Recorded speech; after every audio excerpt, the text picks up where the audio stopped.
Asia in Review with your host, international business lawyer David Day. Welcome to ThinkTech Hawaii's Asia in Review. I am actually Kerry Gershaneck, guest hosting this week for renowned international lawyer David Day. Now, before I introduce our Asia in Review topic and special guest, let me stump you, let me challenge you with a question. Don't worry, it's a multiple choice question, it's not essay, but grab a pencil and write this down. What year did the Kingdom of Hawaii record its first Chinese immigrant? I'll say that one more time, I'll ask the question one more time, and then I'll give you the four choices. What year did the Kingdom of Hawaii record its first Chinese immigrant? Now here's your choices. A, 1794, B, 1802, C, 1850, or D, 1911. Again, the choices, 1794A, B, 1802, C, 1850, and D, 1911. The answer is not so fast. I'll give you that later in the show. Now, today we're here to talk about Narcissus Queens, regional security and economic revitalization, the evolving roles of Hawaii's Chinese Chamber of Commerce. Now, the recent Sunnyland Summit between U.S. President Obama and the People's Republic of China President Xi turned the world's attention to the evolving Sino-U.S. relationship.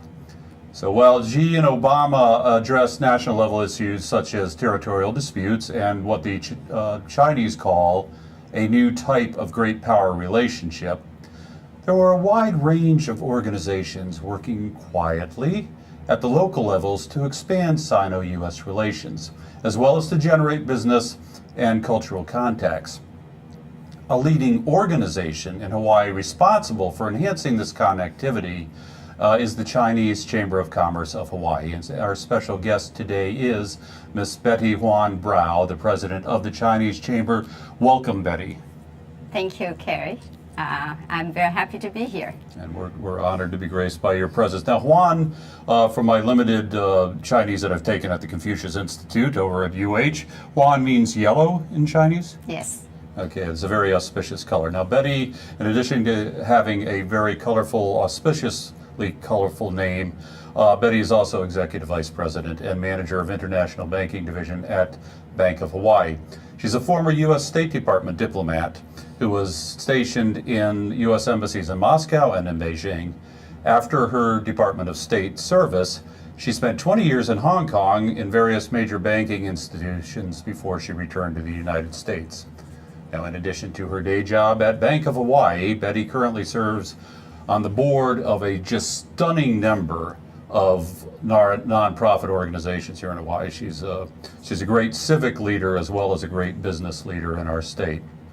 Betty, before discussing the Chinese Chamber of Commerce and its important mission, I think it's useful to describe a bit of the history of the Chinese immigration to Hawaii. So I'll ask you the question, when was the first recorded Chinese immigrant in the Kingdom of Hawaii? When was that first record? Well, the acknowledged date is 1794, but in fact, Chinese sailors on British ships were actually seen on trading ships in Hawaii as early as 1789. And this is remarkable because at that time there was an imperial edict from China forbidding Chinese subjects from leaving the Middle Kingdom, as it was called, and Chunghua, it's still called that. And it was a crime punishable by death. But as all things, when you are looking for job and business, people do take risks, and this is what happened is they were trading. So they were on those trading ships. Okay, so what brought them to Hawaii, though? To face the death penalty simply for taking the job on a British ship is a pretty onerous thing to face. What made it worthwhile for them to go on board those ships? Well, Hawaii at that time, in fact, had a very, very valuable commodity, and that was the sandalwood forest. And that was a trading commodity that the Chinese really like to have because they value sandalwood for all type of things, including incense as well as furniture and other things. And to this day, in fact, Honolulu actually is still called Tan Xian Shan, which means fragrant sandalwood mountain. So this is what the Chinese call Honolulu, not Honolulu as a name. Right, and if my history serves me right, it takes about 40 years for us to deplete the sandalwood growth here in Hawaii, although there's a great efforts being made now to resurrect that growth. But afterwards, there's more reason for Chinese to come to Hawaii. There's still seaborne trade, but what else brings the Chinese to actually settle here? Fortunately for Hawaii, we reinvent ourselves, and after sandalwood was depleted, we have the sugar crop. And so sugar plantations start coming, to basic blossom. And the first Chinese sugar maker actually to come to Hawaii was in 1802. His name was Wang Chun. So the plantation owners basically decided to import Chinese workers for the plantation work. And 1802 is B in our multiple choice question, A being the right answer, 1794. So B, 1802, the first Chinese sugar maker arrives, okay. And then 1850 is when the sugar plantation owners start importing Chinese workers from China to work on the plantation, the sugar plantation. So we've continued to follow the logic of the multiple choice question. 1850 is C, option C. And the population grows pretty fast from there. It's not all that rapid a growth of Chinese immigrants in the early part of the 1800s, but then after 1850, what happens? Well, from about 1851 to 1899, nearly 57,000 Chinese laborers actually came to work in Hawaii on the plantations. But over time, they didn't really just stay on the plantation. They start moving on to build businesses and establish families in the islands. So they grew as a result of that. One of the great books that helped inform me of the Chinese history in Hawaii is a book called Sojourners and Settlers, Chinese Immigrants in Hawaii by a famous professor named Clarence Glick over at UH. And what I took from that book is the remarkable stability of this overseas Chinese population, as opposed to, say, the populations that went to South America or South Africa or other parts of the world. And how did that come about? What made Hawaii unique in terms of overseas Chinese? It could be that we were fairly close to China, but the Chinese laborers who came to Hawaii actually managed to bring their wives or Chinese women to Hawaii as well. First to work with them on the plantation, of course, if it's the wives, they have a family set up here or they bring Chinese women, so they were able to have a stable family environment, and as a result, they make more of an impact on the economy, political landscape, cultural landscape, and so on, compared to, let's say, Southeast Asia, where many of the immigrants from China actually could not bring Chinese women from China to those places. And there's a display right now, as we talked about earlier, of the Peranakan, which means that the people who went to those countries married local women, and so the population there was quite mixed instead of having more of a Chinese type of population from China.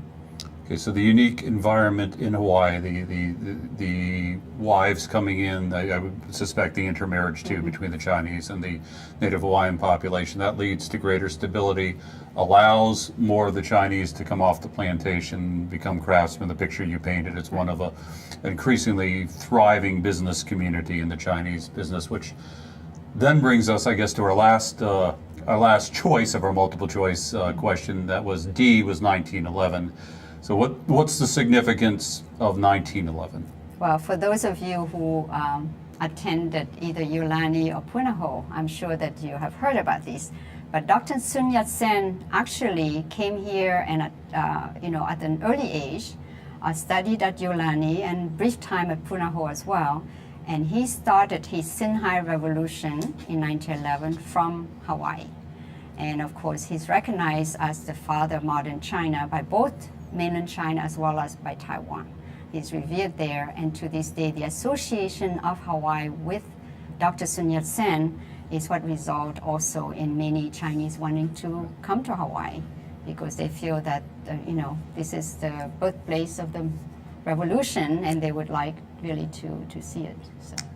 So 1911, a revolution that rocks the world, that brings down the Qing dynasty, huge ramifications for, of course, mainland China, for the world and the United States. But there's also another major event locally that we'll talk about at the end of the break that leads right to our discussion today, dealing with the Chinese Chamber of Commerce of Hawaii. Please come back. We'll be taking a short commercial break, and we'll join you at the end of that.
We're back. We're live, and we're ThinkTech, and it's Asia in Review on the ThinkTech radio series, and we're talking about Narcissus Queens, regional security, and economic revitalization, the evolving roles of Hawaii's Chinese Chamber of Commerce. And our special guest today is the president of the Chinese Chamber, Betty Hoang-Brow. And Betty, we had just brought our listeners through 200 years plus of Chinese immigration to Hawaii. And we came up to the history-changing Sun Yat-sen revolution in China of 1911. That's on an international scale. It's a momentous occasion. It is a change of thousands of years of history in China. But locally, a major event happens in 1911 as well. Could you discuss that and how that ties into your participation today in Asia in Review? Yes. Well, we are very fortunate that in 1911 was also when the Chinese Merchant Association was founded in Honolulu. This association was, the name was later changed to Chinese Chamber of Commerce of Hawaii. And so the history of the Chinese Chamber in Hawaii is very much linked to Dr. Sun Yat-sen. And we have, basically we're celebrating our 103rd year now, the same as the Xinhai Revolution. Yes, it is. So let's talk a little bit, before we talk about the Chamber, let's set the stage a little bit more about the Chinese population in Hawaii today. So we carried our listeners through in the previous segment, a very small number coming from the beginning back in the late 1790s, the first recorded immigrant in Hawaii. Small numbers in the early 1800s, up to about little less than 60,000 by the end of the 1800s, because largely sugar plantation work. Today, what are we looking at? What does the population consist of today? How the demographics work Again, here? you know, the official statistics is that Chinese American now constitute about 5% of the state population. Right. But, you know, some say that if people who claim Chinese ancestry in Hawaii were to, you know, to be counted, then we actually, the Chinese American in Hawaii actually form 1/3 of the state population. The reason is Hawaii is such a melting pot that it's difficult for people to figure out, you know, which ethnicity am I, you know, from, right? So anybody with, let's say, part Chinese, there would be but 1/3, you know, of the population. So that nearly 5% really belies a much greater, immensely powerful cultural, education, social, and of course economic impact on our state. And that's what you look at primarily, I would think, from the Chinese Chamber of Commerce of Hawaii, is more the economics. So let's talk more about the mission of the Chamber and what it is you actually do. Well, first of all, the Chinese Chamber is a apolitical organization, non-profit organization. Apolitical meaning not political. Not political. Yes. Yes. And we, you know, we focus on really promoting business, economic development. We focus on China and Southeast Asia. Yes. We promote the Chinese culture with the people of Hawaii, and we encourage the Chinese community to be stronger in terms of civic responsibility, participate, you know, with the community in all kind of activities, and basically to be part of Hawaii. We accept membership from everywhere, so it doesn't have to be just Chinese. Yes. Just anybody who have an interest similar to what we, you know, would like to do. Well, full disclosure to our listening audience is that I am a member of the Chinese Chamber of Commerce of Hawaii, and very proud of that, and I'm as haole as they get. So you know you don't have to be Chinese, or Right. wouldn't have taken a 6'3" haole into the organization. I really do appreciate that. But I'm one of a larger number of members. What's your membership look like? Can you give us numbers, give us a description of the span of either business or other organizations that belong to you? Well, you know, the Chinese Chamber itself, in terms of the actual membership, we say we have about 350 people, or 350 members. But we are so associated with so many of the other organizations. There are some, I believe, 65 society and other Chinese organizations in Hawaii, and we are all connected in some ways. So when we talk about the Chinese Chamber community, it's much larger than our 350 members.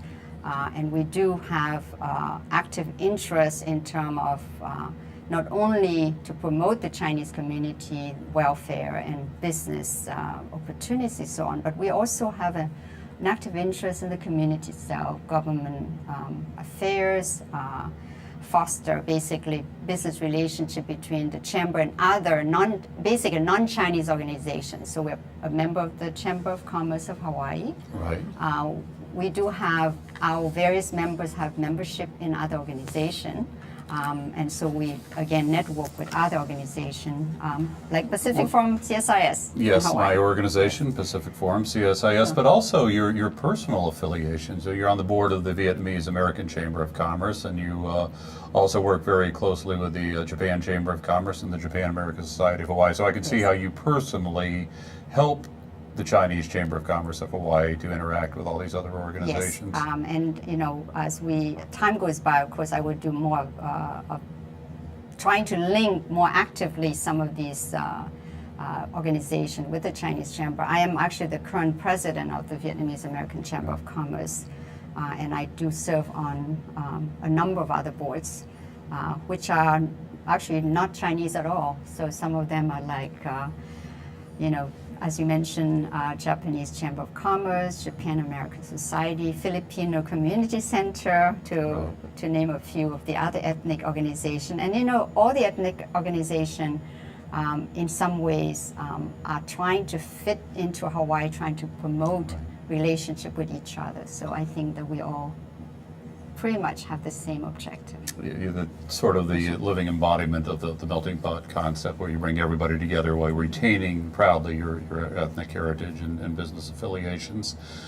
One of the most notable accomplishments of the Chinese Chamber, of many notable accomplishments, is your work in Chinatown and the way that you've helped to enhance the character of it and remind people of the traditions and history. Can you talk a little bit about that and how you've engaged with, say, the First Fridays and the other activities that bring Chinatown back into the forefront of people's minds? It's a continuing type of development and activity in that we do try to ensure that Chinatown is recognized as an integral part of not only of Hawaii, but certainly a historical part of Hawaii. Right. And so we do things to try to promote it and to preserve the integrity of Chinatown the way it is. And any time that there's negative, news about Chinatown, whether it's health issue or street condition or whatever, the Chinese Chamber does, try to help and lobby or certainly put on presentation seminar with the government just to make sure that there are no issue or clarify some of the issue. Okay, so you act as an interlocutor and to probably resolve Chinatown, those issues. right? Chinatown is the only area in Hawaii which is bilingual. So you will see street sign that has Chinese name on it compared to, other place in Waikiki or elsewhere where there is just English. Right? And the Chinese Chamber played a role in keeping that character, that unique character. Mm-hmm.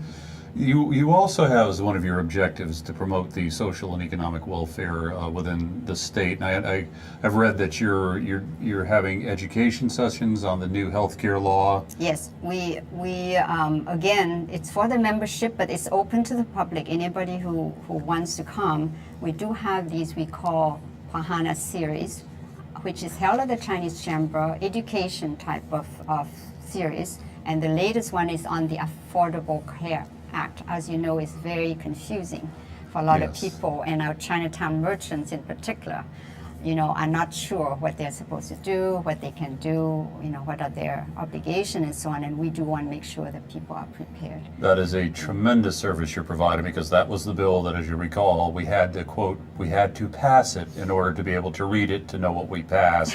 So even the members of Congress who passed it had no idea what it said, and so those of us who have to implement it, it's very, very difficult. for us to do that. We're going to be coming up on a short break soon. I'm Kerry Gershaneck, guest hosting for David Day, our renowned international lawyer who normally hosts this program. The program is called Asia in Review, and our guest today is the president of the Chinese Chamber of Commerce of Hawaii, Ms. Betty Hoang-Brow.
We're back, and we're with Miss Betty Hoang-Brow, who is the president of the Chinese Chamber of Commerce of Hawaii, and we're talking today about Narcissus Queens, regional security, and economic revitalization, the evolving roles of Hawaii's Chamber of Commerce. Betty, we're at my favorite spot in the show today, my favorite part, the part that I've been breathlessly anticipating.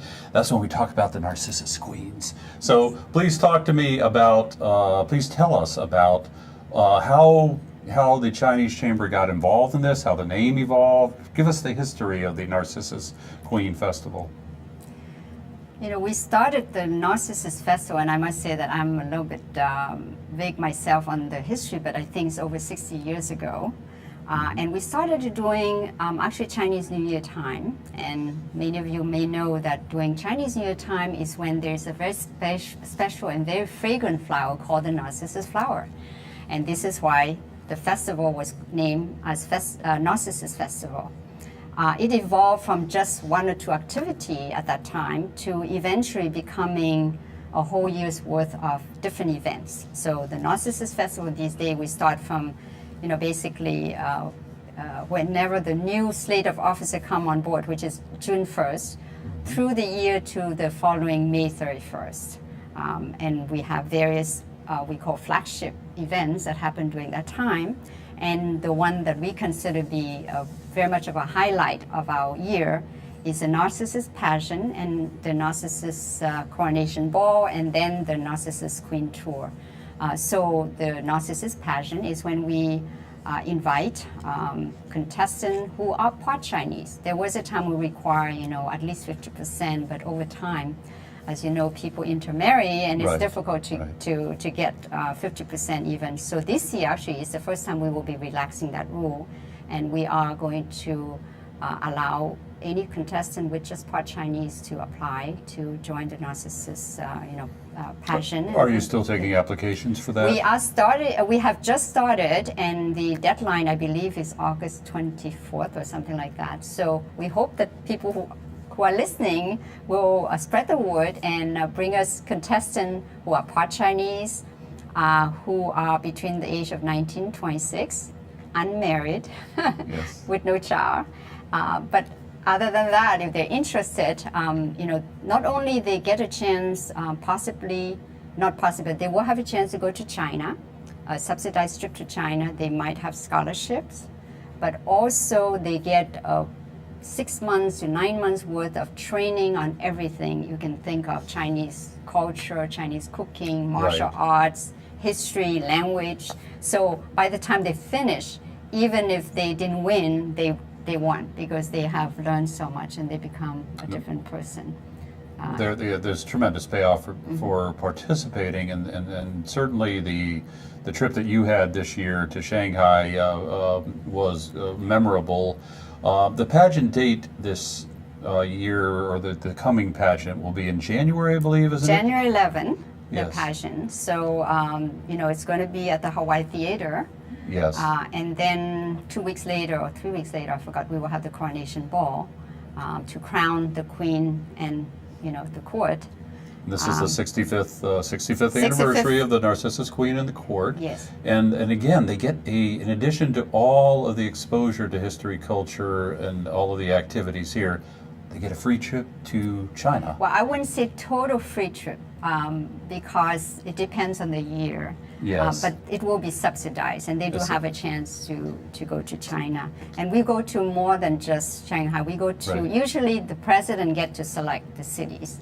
So this past trip, which was early June when I led the court and to China, we went to 6 different cities. That included Hong Kong. Very nice. And it was Guangzhou, Shanghai, Beijing, Xi'an, Guilin, and then Hong Kong. Not a different city every day. How long is this trip?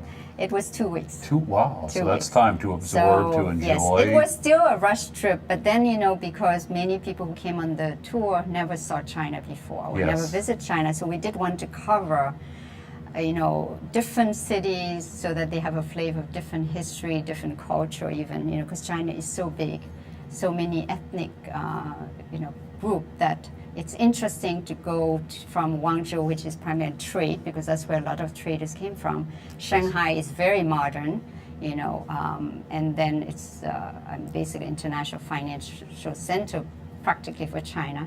Beijing, of course, is a capital city with lots of history. Yes. Xi'an is the old capital of China with the terracotta soldier and so on. Silk trade route. Yes. And then you have Guilin, which is beautiful. It has all these natural, scenery. Yes. Basically mountains that came up from the sea when the ocean receded. So, and then Hong Kong, of course, is so international. So people did enjoy it very much. And sounds very well planned and very extensive. But the Narcissus Queen Goodwill Tour, that's not the only group of people from Hawaii that you bring over with the Chinese Chamber of Commerce. In fact, we are very busy all year round. We have delegation coming here, either on their own or because of some contact that we do, that we bring them over. Right. We have the Splendor of China in, actually this year will be November 2nd and 3rd, when usually we will have delegation coming from China to participate.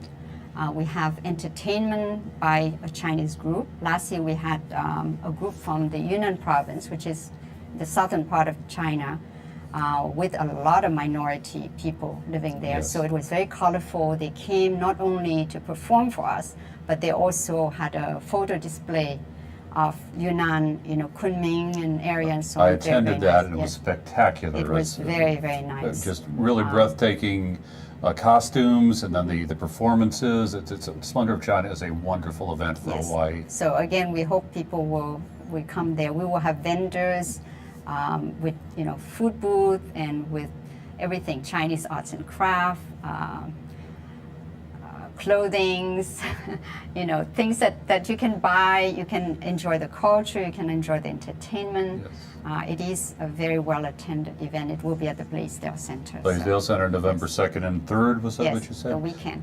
One of the, as a veteran, one of the events that you sponsor particularly attracted my attention, and that's you have a something called a Veterans Goodwill Tour. Can you Yes. explain what This that's was about? started 6 years ago because one of the members, one of our past president actually is a retired military person. Yes. And so what happened is, among other things that we try to do to bridge friendship and cooperation between China and Hawaii was we did feel that there was something that we should do on a quiet basis on the military front. But of course, we are not with the military. We do not want to do anything overt.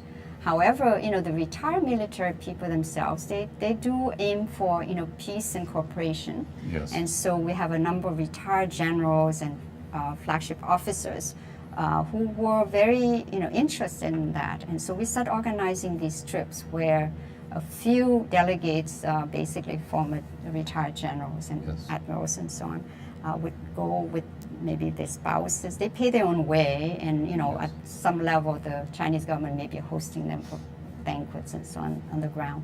But they get a chance then to meet with retired military people in China, with other associations that would talk to them about regional security, things that maybe at their level, at least they can talk on a quiet basis, exchange ideas about how can we bridge over any problem issue and so on. So this is pretty much behind the scene, nothing that we go to the, PACCOM and say, oh, we're doing this and so on, but rather it's something that we just quietly go about doing it and helping hopefully to sort of, make sure that we smooth over any major problem. Right. within the I region. always explain to visitors to Hawaii that Hawaii is very significant because we have three national treasures here. We have the East-West Center that helps bridge us with Asia. We have the Asia-Pacific Center for Security Studies that has a similar role. They work for DoD.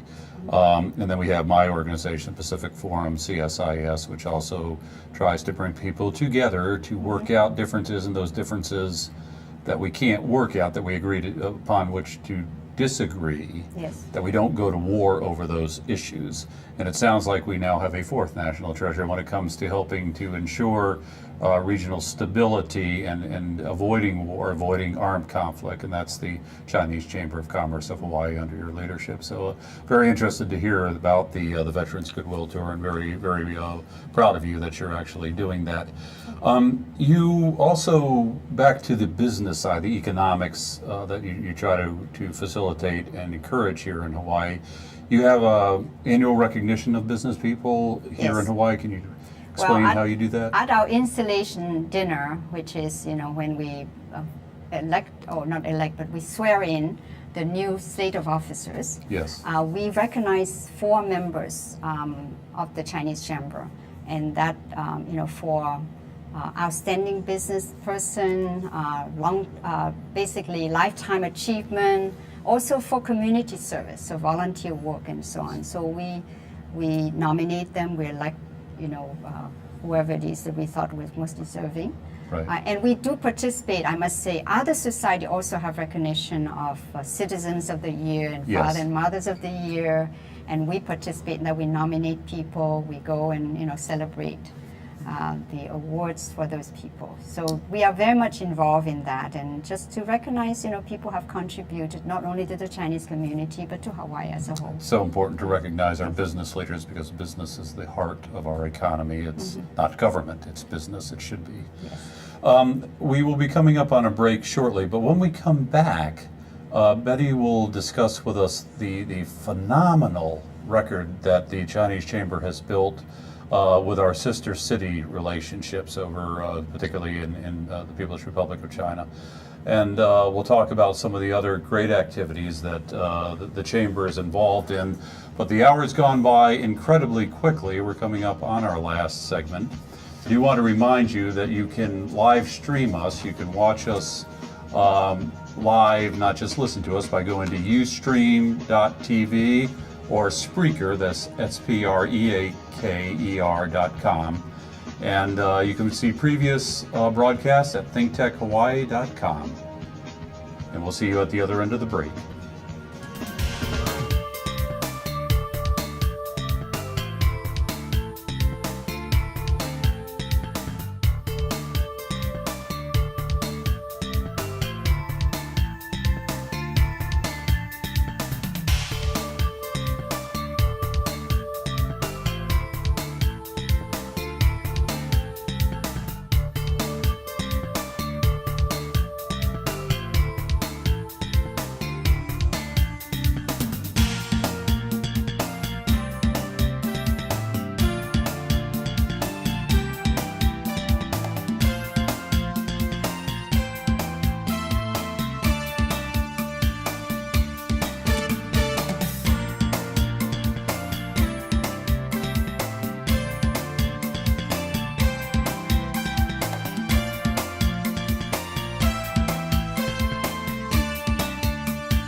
Back. We're live, and we're with one of the You're most listening remarkable... to Asia in Review Thursday on the ThinkTech radio series.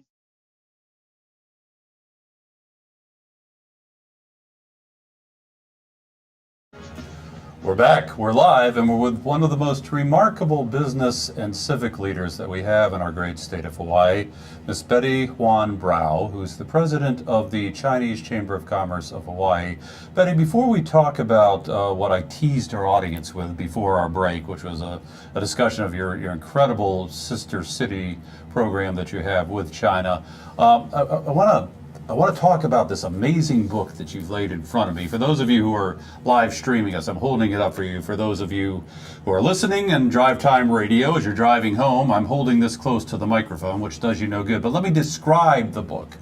It is an incredible tabletop book. It's a beautiful vermilion red and orange with a dragon and the Chinese Chamber's centennial coin on it. Betty, I haven't gotten past the just being awed by the look. Can you describe this book that Yes. you've handed me? Well, it's 271 pages, very colorful, glossy, that we have produced. This was to celebrate the 100 year of the Chinese Chamber, which happened, as you know, in 2011. That was the same year as APEC in Hawaii. And what happened is, when we first started, we thought, just put together a book to commemorate the 100 years, right? So there was a committee put together. As they delve into it, they decided, 100 years, how many times do we come around 100 years, right? So they just worked on it to perfection, make sure that we consider this to be a treasure, and I can tell you it has become a treasure for all of us. It contained basically not only history of the Chinese Chamber, but the history of generations of Chinese immigrants who came to Hawaii, who have really been successful. There's so many names in here, but certainly Senator Hiram Fong is featured in here. The family of Chin Ho, Peter Ho's grandfather, and of course Peter and his father and family are featured in here. The C.S. Wu families in here. Wan Luk's families in here. So all of the Chinese descendants or the Chinese family that did come here and establish themselves in Hawaii, consider Hawaii to be home, and have really contribute so much to Hawaii are featured. So it is certainly a book to have, and it's very cheap. It's $50. So you can't get a book like this, and it's not going to be available sometime after we finish with whatever we have ordered. It won't be available anymore. So again, anybody interested in that can buy that at the Chinese Chamber office. Well, those statistics you gave us earlier, that roughly 30% of the population of our 1.3 to 1.4 million people in the state of Hawaii, roughly 30% are of Chinese ancestry. Somewhere in this book is someone with your family name. So I think you would sell this out rather quickly if everyone who had Chinese blood in the state actually came down and looked at it and bought it. And even people with no, Chinese blood, the Chinese history is actually the Chinese people's history in Hawaii is very much intertwined with the development of Hawaii. Absolutely. So how Asian in general, because a lot of them have relationship with other ethnic population like Japanese and so on through school and whatnot, and they form cooperation in order to do business. Yes. And so the story in here is not just about the Chinese, but about Hawaii in a way, from the time before statehood to after statehood. Yeah, you cannot separate the Chinese population from that growth, the phenomenal development of the state. It's very much the bedrock of it is the Chinese community. I've participated, to talk now about your sister city programs, I've participated in some truly uplifting, just truly remarkable programs that the Chinese Chamber has set up with young people from China. Can you explain the breadth of this Sister Cities program? Yes. Well, up to now, we have helped City of Honolulu establish 6 sister city relationship in China. We started out with the southern part of China just because that's where Dr. Sun Yat-sen came from. So Haikou and Chung-shan. Chung-shan is the city that to this day revere him. And that makes great sense because of Dr. Sun Yat-sen's close affiliation with Hawaii. And then we moved on to cities that either we have affiliation with or of significance that we thought would be good for Hawaii. And that include Qinhuangdao, which is a coastal city, then Chengdu, which is a big deal because Chengdu is substantially bigger than Honolulu. But because of the relationship with the Chinese Chamber, they were willing to sign a sister city relationship with us. And we've had a lot of exchange with them so far in terms of delegation and other cultural and musical festival that we participate in. And they have sent delegation to Hawaii. And then there's a district called Fengsha in around Shanghai that have signed with us. And the very last one, which we have had everything done on the Hawaii side, we are waiting for the Chinese to complete theirs as well. But it's called Zhengzhou, and Zhengzhou is significant because that is the home of the Narcissus flower. So you would think that would be the first city we would establish sister city relationship with, but actually it is currently the 6th one, only because at first we look at the historical part. And it's only now that we said, we should do one with Zhengzhou. And they're very happy about that as well. And you've set this up at the government-to-government level, but you have also taken the sister city relationship and you've brought it down to levels where high school students and university students get a chance to come here and we go there. Is that how this works? Yes, we do try to make it an active exchange. Sometimes you sign sister city relationship, then it just sits there. Yes. But we try to make sure that these relationships are active and productive for city of Honolulu, for the people of Hawaii as well. So we have sponsored and organized student ambassador from China, and they are not student per se. Some of them are student, but some of them actually have started working for business. Young people who come here, learn about Hawaii. We give them training on all type of aspect, business, financial, government, and so on, and they go back and spread the goodwill, about Hawaii to their cities. And therefore, hopefully, that would also give us a positive image in those cities and have people come here. So we are trying to encourage more business to come to Hawaii from those cities to develop, to invest, to develop trading relationship and so on. And we, of course, give the opportunity for the business and people in Hawaii to look at those cities. Maybe they want to do something. So Chengdu is definitely there, where we do have some of our members have gone there looking at business, and Chengdu itself is looking at Hawaii. So this is something that, as I said, is not just signing on a piece of paper, but rather the Chinese Chamber is behind all of those sister city relationship in order to promote active exchanges on all fronts. Those exchanges are immensely valuable with the People's Republic of China, but and we'll get into a somewhat sensitive area now. There's different Chinas, and depending on who you talk to, there's the People's Republic of China, which is the 1.3 billion people on the mainland, and there's also, as a result of the Civil War that ended effectively in 1949, but still continues in some ways today, there's the Republic of China, which most people here refer to as Taiwan. You are the Chinese Chamber of Commerce. You're not the People's Republic of China Chamber of Commerce. You're not the Republic of China Chamber of Commerce. You are the Chinese Chamber of Commerce of Hawaii. And so you serve basically what could be described as a split community. That must take some careful balancing. How do you approach that, Ms. President? Well, as far as we're concerned, and I certainly am in that camp, we are very neutral. I mentioned at the very beginning that we are non-political. And when we say non-political, it doesn't mean we don't participate in election. We are, citizens of the United States, and we are going to participate in election. But we do not take sides, at least not from the point of view of the chamber, using the chamber name to either back a particular candidate or to favor any particular one. So when it comes to the relationship between People's Republic of China and Republic of China, or we call it Taiwan, we are very careful and very sensitive about not only the the U.S. Government's position, which is we recognize one China, but at the same time, Taiwan has had a long history with Hawaii. There's a lot of Taiwanese here. We have direct flight now to Taipei again, from China Airlines and Hawaiian Airlines. We do have a visa waiver for Taiwanese, and therefore we are very eager to have Taiwanese here as well. And therefore, in every way, we feel that we deal with both sides. They understand us, and actually, when they come to our event, they accept it. They accept the fact that we are going to have the other side there as well. And we are very mindful about not offending anybody, from little things like the placement of the flower arrangement that they send to us to where we sit the various VIP guests from the two sides. So this is certainly part of what we do, and we understand the relationship.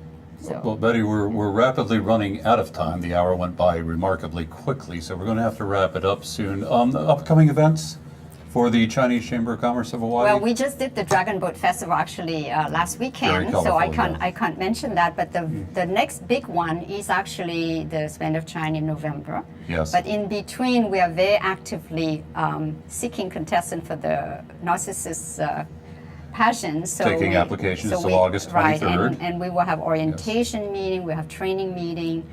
We have this Veterans Goodwill Tour that's going to China, Yes. so we will be preparing them for that.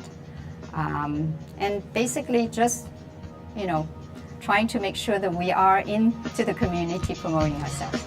Okay, thank you. This has been Betty Hoang-Brow, the president of the Chinese Chamber of Commerce of Hawaii, and this is Kerry Gershaneck, who's been guest hosting for David Day, renowned international lawyer and normal host for this program.